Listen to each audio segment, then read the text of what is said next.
Hey everyone, today I'm breaking down exactly what to do if your car hood just won't open.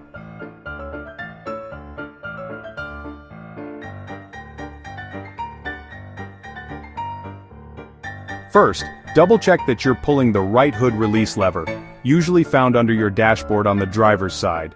Sometimes it takes a good, firm pull. If the lever feels loose or you hear a snap, the cable might be broken or disconnected. But if it feels normal and the hood just won't pop, the latch might be stuck. Next, have a friend gently press down on the hood while you pull the release lever again. This can help unstick a jammed latch. If that doesn't work, try wiggling or tapping the hood right above the latch with your palm.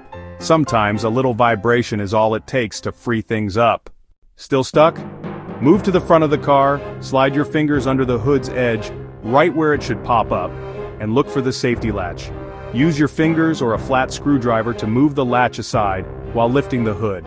If the hood won't budge at all, the cable might have snapped. In that case, you'll need to reach the latch from underneath the car. Grab a flashlight and look up through the grille or under the bumper. With a long screwdriver or pliers, find the latch mechanism and gently push or pull it to open the hood.